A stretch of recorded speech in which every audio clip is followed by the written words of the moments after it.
Hello everyone, welcome to Journaling 101. In this video I'm going over the basics and in-depth on how you can analyze not the markets but your reaction to market information. How you can analyze your trades, analyze your tendencies, analyze patterns and your flaws. This is where you will take on your obstacles, be brutally accountable and honest with yourself, and work towards upgrading your frame of mind. So without further ado, let's get into it.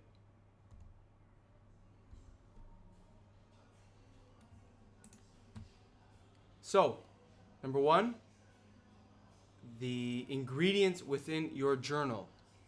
This is just going over the content within your journal, what you should include.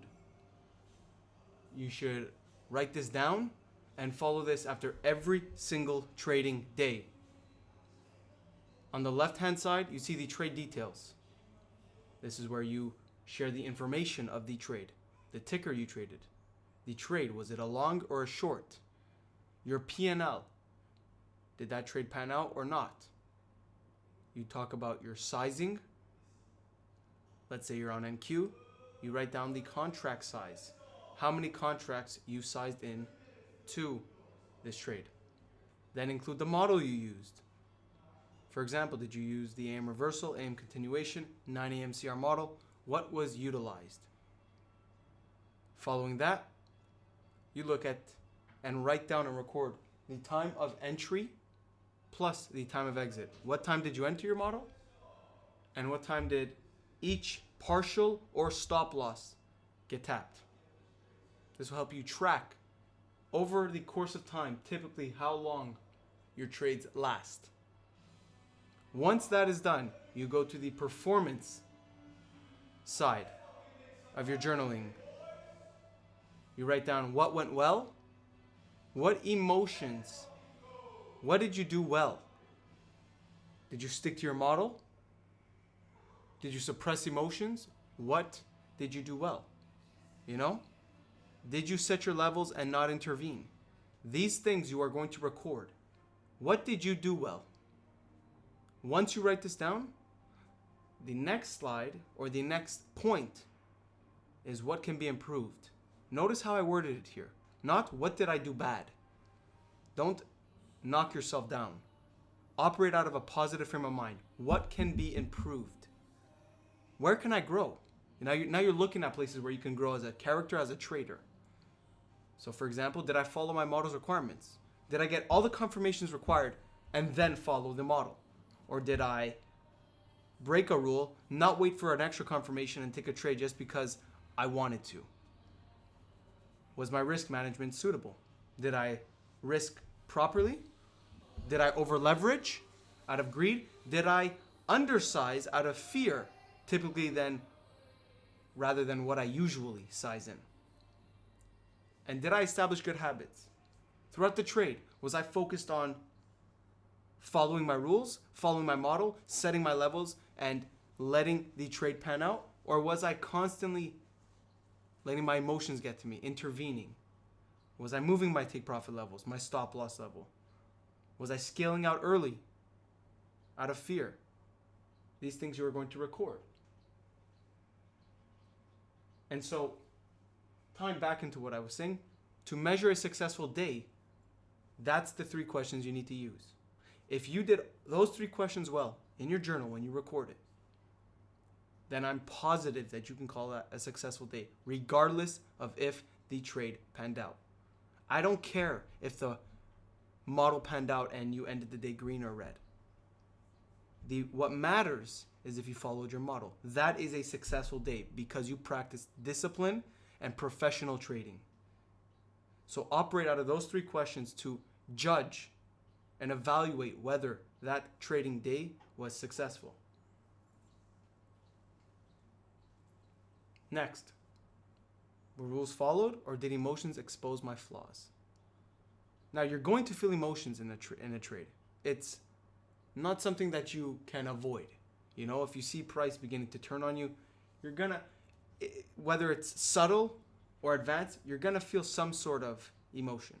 But how did you react to that emotion? Did you let that dictate how you intervene with the trade, or did you suppress that emotion? Because the professionals, they still feel the emotions, but they've learned to suppress them through brainstorming, through studying themselves, like I'm telling you right now.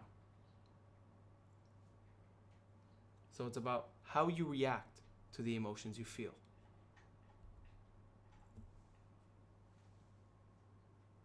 Next, change in tone and frame of mind. Here I give a side-by-side of examples of what you don't do and examples of what you should do. Now, if you see anything in the don't section that you see yourself doing, you find yourself doing, and be brutally honest with yourself. If you find yourself doing these things, then again, don't break yourself down about it. Don't be so tough on yourself. Just work now towards eliminating that, terminating that issue, that flaw that's holding you back as a trader. So examples of don'ts: blaming the market. Regardless of if high impact news, let's say, came and ruined your trade, you still entered, you pressed the button. So take accountability. Getting angry at yourself. Like I said, frame your words differently. Don't frame them from a negative point of view. Don't frame them to break yourself down. Frame them from a positive point of view and how you can use the lesson that you learned and flip it to grow, and how you're going to use that lesson so that in the future, when you're faced with that same adversity, you're much more equipped, much more experienced, and much wiser. That's how wisdom is acquired, through lessons. Swearing at your mistakes. You see you made a mistake and you just are very, very angry at yourself, and you call yourself names. Like, I'm a moron, I'm an idiot, this, that. You may think nothing much of it, you might disregard it, but subconsciously it has an effect on your frame of mind, and it has an effect on the future of your trading performance. So I put in quotes here, it's the market's fault, I'm an idiot, I don't understand, why am I failing? Those are sentences that you want to avoid saying. Don't even operate out of that frame of mind. Instead say, I take accountability, I made a mistake, but it's okay. I'm going to use this situation, I'm going to flip it, I'm going to learn from it, so that in the future, when I am faced with this situation once again, I'm going to show that I grew from it, and I'm going to adjust accordingly. And so that's what I emphasize a lot with traders. Your power lies in how you respond to the market. You don't have power on what the market does, but your power is how you respond to what the market does. And if you respond from a weak, emotional point of view, it's going to lead to the termination of your account. Now you go to the other side, and I put examples of what you should do. Take accountability. You are to blame for your losses and your wins. You take a trade and it doesn't pan out, that's on you. And you journal. And if you take a trade and it goes in your favor, that's on you as well. So you give yourself props for it, if you followed your rules. Appreciate the lesson. I know in the moment, taking a loss seems annoying, but there's a lesson in every single adversity in these markets. So appreciate it, because these are the building blocks that will help you form into the successful trader that you want to be.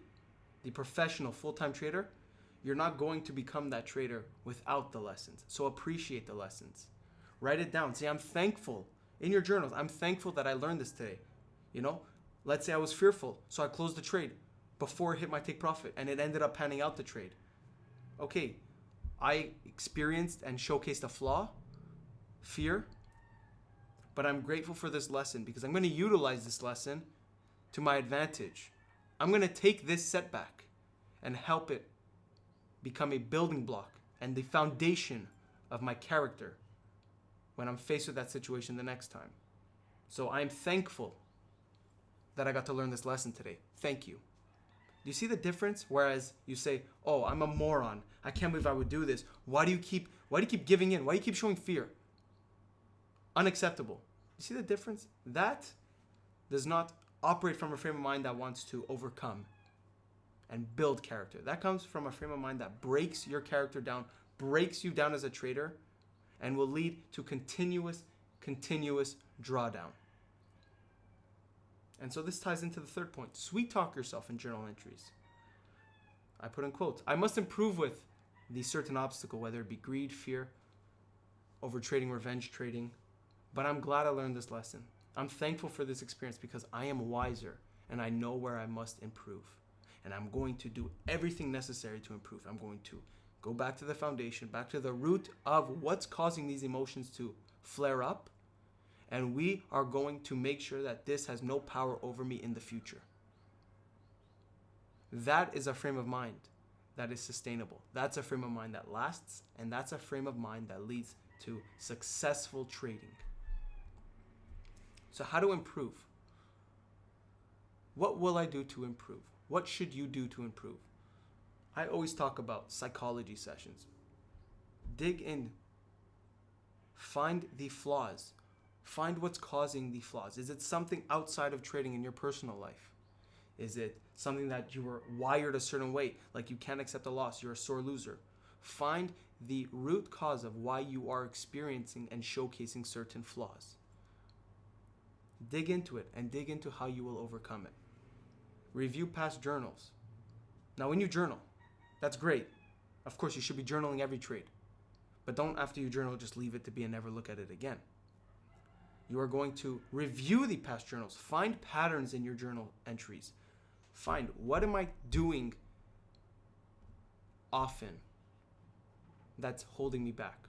And what am I doing often that is putting me in the best position to succeed as well?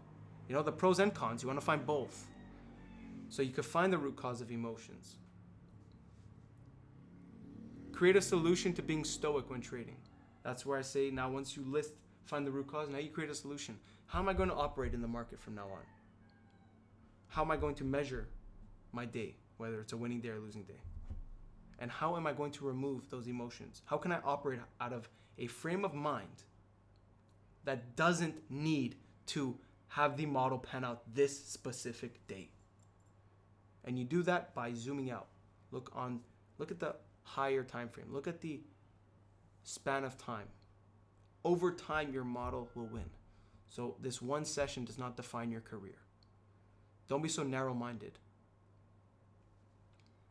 Again, show gratitude and optimism for the future. You've been given another chance. This time, more experienced and wiser. So that lesson that you learned, the beauty of it is that now you can return to the markets, and this time you're more experienced and you're wiser for it, for those lessons. That's amazing, because over time, as you gain more lessons and you overcome them, and you gain more wisdom and experience, you're only leveling up. And so it gets to a certain point in time where you've overcome so many of these obstacles and you've learned so many lessons that you know how to operate in the market like a professional. You want to ask God for wisdom? Well, God will give you those lessons and opportunities to grow wiser. That's how it works. Wisdom does not come from success only.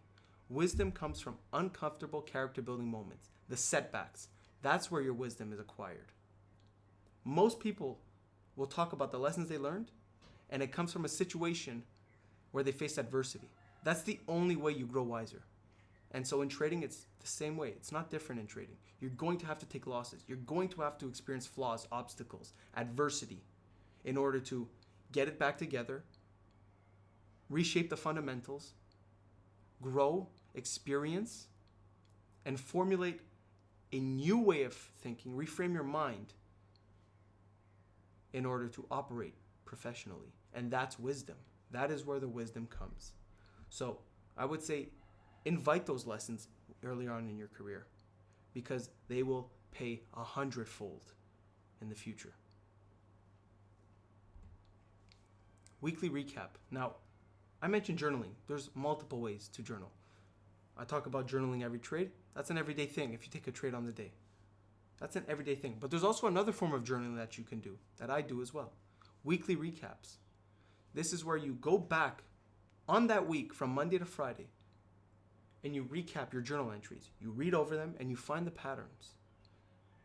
You write down your flaws, what you did well, so on and so forth. So this way you're not leaving those journal entries alone. You made a journal entry and you don't disregard it after.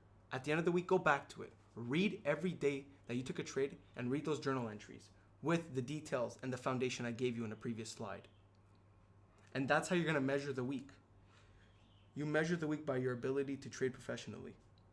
If you lost money on the week, but you followed your model, then write great week, winning week. You followed your model, you did what a professional would do. Imagine had you gone off the ropes, how much worse it could have been. So congratulations. That's how you operate. So what to measure? Did I follow my rules? Did I follow my model? Did I apply proper risk management? If you can answer yes to those, then the week was professional. Great job. If any of these you answer no, you have to locate what requires improving. There's some flaw, some adversity that you're giving into. If it's not following your rules, then there's some emotion in there that's causing you to not follow your rules. Not following your model, maybe greed. You see a move happening and you don't want to be without it. FOMO. You have to dig. Proper risk management. If you're not applying proper risk management, are you over leveraging? So measure the week by those 3 points. If you did those 3 successfully and properly, then trust me, over time, if you can stay consistent with that, the results will come. It's not negotiable. It's inevitable. It will come. Just focus on being a professional, disciplined trader, not on making money. Because if you focus on making money, you will do everything you can to end the day green, and that will come at the detriment of your account.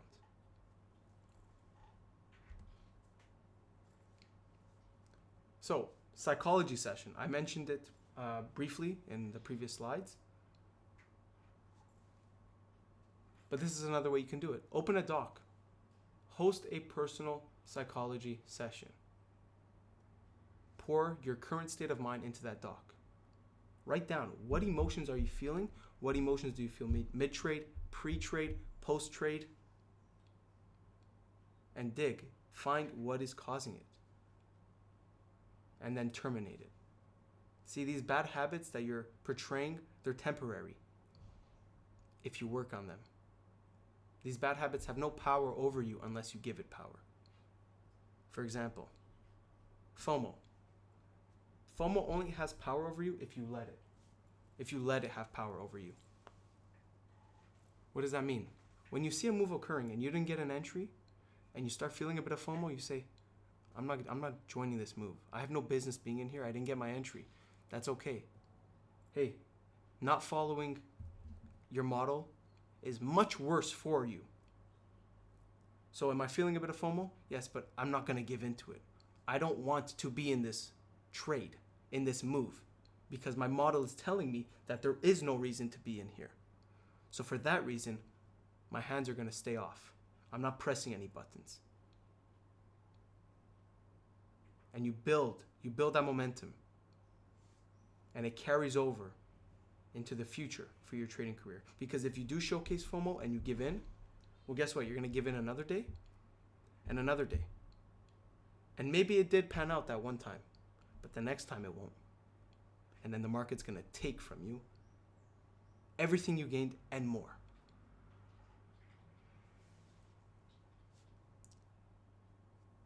So this document that I highly advise you guys to utilize and begin is the key to your self-reflection, self-awareness, and self-improvement. You're going to reflect on yourself, on your habits. You're going to gain awareness by doing that over your habits. And then you're going to work on improving those habits. And that is the road to a sustainable professional trader. Thank you, everyone. I hope you guys got some value out of this slideshow. And take care, everyone.